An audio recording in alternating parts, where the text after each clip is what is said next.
Surxondaryo viloyati davlat soliq boshqarmasi boshlig'i 4-sektor rahbari kuni kecha viloyatning olis tog'li hududida joylashgan Boysun tumani yoshlari bilan uchrashdi. Jonli muloqot tarzida o'tgan uchrashuvda so'z olgan viloyat davlat soliq boshqarmasi boshlig'i Sirojiddin Eshmatov prezidentimiz tomonidan olib borilayotgan yoshlarga oid davlat siyosatining mazmun mohiyati, yoshlarga yaratilayotgan shart-sharoitlar hamda imkoniyatlar, shuningdek ular oldida turgan dolzarb vazifalar xususida fikr-mulohazalar bildirdi. Uchrashuv davomida yoshlar murojaatlari tinglandi.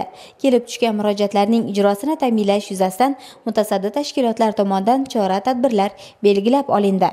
Uchrashuvda yoshlar tomonidan ko'plab takliflar o'rtaga tashlandi hamda o'zlarini qiziqtirgan savollarga atroflicha javob olishdi. Shuningdek, shu kunning o'zida tumanning poygaboshi mahallasida yashovchi fuqarolar bilan karantin qoidalariga qat'iy rioya qilgan holda sayyor qabul ham tashkil etildi. 4-sektor rahbariyati hamda tuman hokimi Asqar Ali Jo'rayev bilan aholi uchrashuvi o'tkazildi.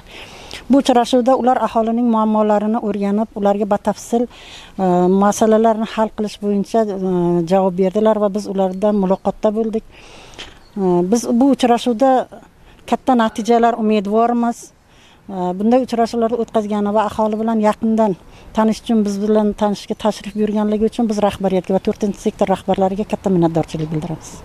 Sayyor qabul jarayonida fuqarolardan 18 dan ortiq muammoli masalalar bo'yicha murojaatlar qabul qilinib, ularning 6 tasi joyida hal etildi.